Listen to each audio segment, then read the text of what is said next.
आइए अब आपको दिखाते हैं अमेरिका, इजराइल और ईरान के बीच छिड़े युद्ध में अब तक की सबसे बड़ी खबर, जिससे स्ट्रेट ऑफ हॉर्मुज से ईरान ने दुनिया को युद्ध की चपेट में ले लिया। अब ईरान ने उसी हॉर्मुज स्ट्रेट को खोल दिया है। सवाल ये उठ रहा है कि क्या दुनिया के सामने तेल और गैस का संकट खत्म हो जाएगा?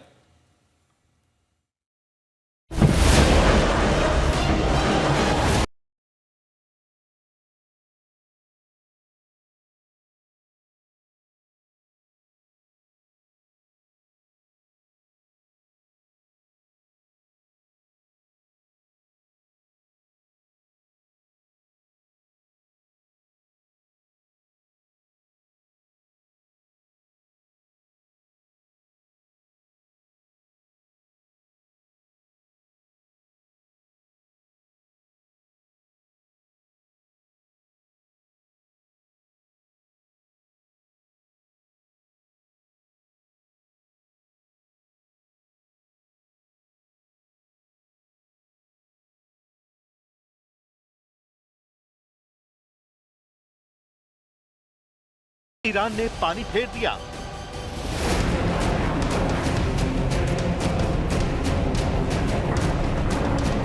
अमेरिका और ईरान के बीच धमकियों और दावों के बीच ईरान ने दुनिया के सामने वो कर दिया जिससे डोनाल्ड ट्रंप पर दबाव बढ़ना लाजमी है। ईरान ने दुनिया को ये मैसेज भी दिया है कि जंग उस पर थोपी गई है। ऐसे में जब अमेरिका और इजराइल इस जंग से पीछे हट रहे हैं तो ईरान भी बेवजह हुर्मुज स्ट्रेट को हाईजैक नहीं करेगा। ईरान ने ये भी संदेश दिया है कि हुर्मुज को बंद करने के लिए अमेरिका ने मजबूर किया। अब ईरान के विदेश मंत्री ने साफ साफ ऐलान किया है कि लेबनान में लागू युद्ध विराम के अनुरूप हुर्मुज स्ट्रेट से होकर गुजरने वाले सभी वाणिज्यिक जहाजों के लिए मार्ग युद्ध विराम की शेष अवधि के लिए पूरी तरह से खुला घोषित किया जाता है। अब अमेरिकी राष्ट्रपति डोनाल्ड ट्रंप ने भी हुर्मुज स्ट्रेट को लेकर ईरान को धन्यवाद दिया है। ईरान ने हुर्मुज स्ट्रेट पूरी तरह खोल दिया है और ये अब आवाजाही के लिए तैयार है। Thank you. आपको बता दें कि हुर्मुज स्ट्रेट को लेकर ईरान ने तो बहुत बड़ी बात कह दी थी। रूसी संघ की सुरक्षा परिषद के उपाध्यक्ष और देश के तीसरे राष्ट्रपति रहे दिमित्री मेदवेदेव ने कहा था कि ये स्पष्ट नहीं है कि वॉशिंगटन और तेहरान के बीच हुआ युद्ध विराम किस तरह आगे बढ़ेगा, लेकिन एक बात निश्चित है, ईरान ने अपने परमाणु हथियारों का परीक्षण कर लिया है। इसे स्ट्रेट ऑफ हॉर्मुज कहा जाता है। इसकी क्षमता असीमित है। ये ईरान का सीक्रेट हथियार है और अमेरिका के खिलाफ इसका इस्तेमाल आसानी से किया जा सकता है। लेकिन बीती रात अमेरिका की तरफ से इजराइल और लेबनान के बीच युद्ध विराम का ऐलान हुआ तो अगले दिन ईरान ने हुर्मुज पर दुनिया को राहत दे दी। अब लेबनान में भी जैसे खुशियां लौट आई हैं।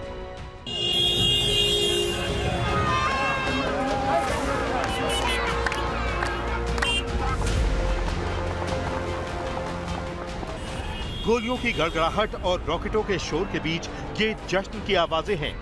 बेरूत से लेकर सीडोन तक लेबनान की सड़कों पर लोग 10 दिनों के संघर्ष विराम का स्वागत कर रहे हैं। महीनों के खौफ के बाद आसमान में बारूद नहीं बल्कि आतिशबाजी के रंग दिख रहे हैं। सीज फायर लागू होते ही लोग अपने मलबे में तब्दील हो चुके घरों की ओर बढ़ने लगे हैं। दक्षिणी लेबनान में टूटे हुए पुलों की मरम्मत शुरू हो गई है, लेकिन इस जश्न के ठीक पीछे युद्ध की एक खौफनाक तस्वीर भी है।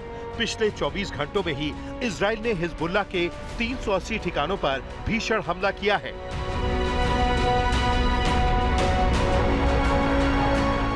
अमेरिकी राष्ट्रपति डोनाल्ड ट्रंप ने इसे लेबनान के लिए ऐतिहासिक दिन करार दिया है।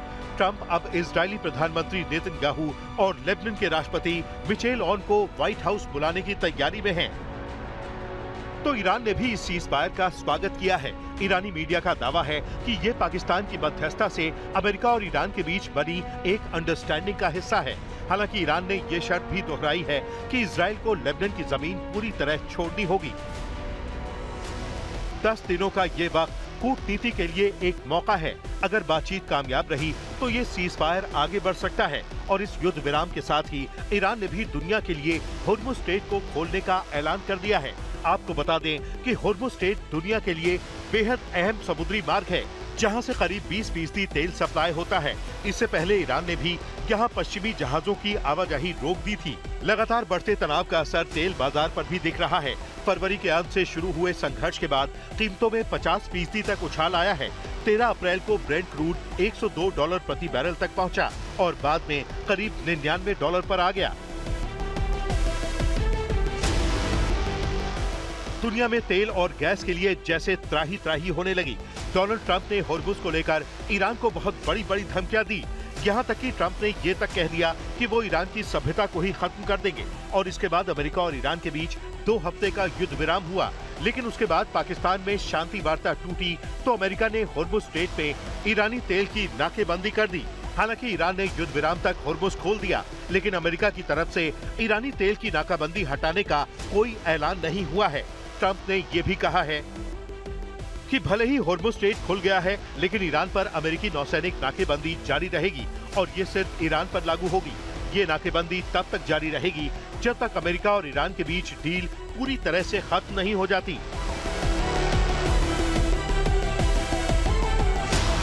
अमेरिकी सेंट्रल कमांड ने बताया है कि ईरान के बंदरगाहों की नाकेबंदी लागू करने के लिए उसने 12 जहाज, 100 विमान और 10,000 से ज्यादा सैनिक तैनात किए हैं। दावा यह भी है कि अमेरिकी नाकेबंदी के बावजूद ईरान के 3 तेल टैंकर होर्मुज स्ट्रेट पार कर खाड़ी से बाहर निकल गए। तो क्या अमेरिका की तरफ से भी कोई ढील दी गई है? स्ट्रेट ऑफ हॉर्मुज को लेकर ब्रिटेन और फ्रांस समेत दुनिया के 40 देश एक मीटिंग भी करने जा रहे थे, लेकिन उससे पहले ही ईरान ने हॉर्मुज को खोल दिया। अब एक्सपर्ट ये मान रहे हैं कि दुनिया में वैश्विक ऊर्जा संकट लंबे समय तक बना रहेगा और इसके पीछे 6 बड़े कारण भी हैं।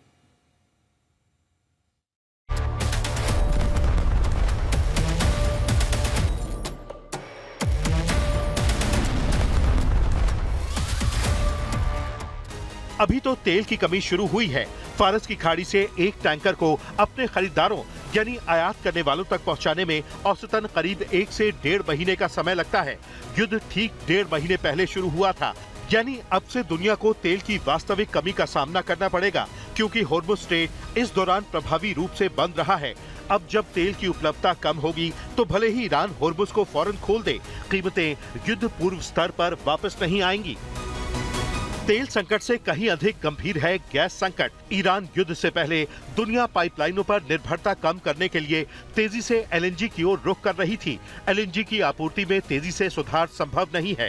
कतर से निर्यात के लिए कोई वैकल्पिक समुद्री मार्ग नहीं है, जबकि तेल का निर्यात कुछ हद तक जमीनी पाइपलाइनों से होर्मुज स्ट्रेट को बाईपास करके किया जा सकता है।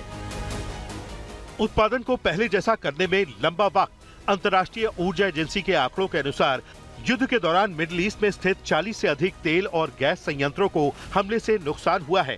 कतर के रास लफान गैस फील्ड में सबसे ज्यादा नुकसान हुआ है। ईरानी मिसाइलों ने दुनिया के सबसे बड़े गैस लिक्विफाई करने वाले संयंत्र की 17% क्षमता को नष्ट कर दिया। इसकी मरम्मत में कई महीने लगेंगे और इस पर अरबों डॉलर का खर्च आएगा। सरकारों के सामने संकट।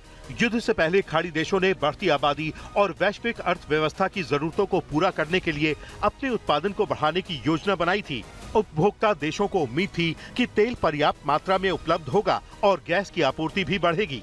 अब उपभोक्ताओं को महंगी ऊर्जा के साथ साथ परमाणु, सोलर, विंड, बैटरी और कोयले जैसे विकल्पों में किए गए निवेश और उद्योगों को दी जाने वाली सब्सिडी के लिए भी लोगों को अधिक भुगतान करना होगा। रणनीतिक भंडार को फिर से तैयार करना अहम।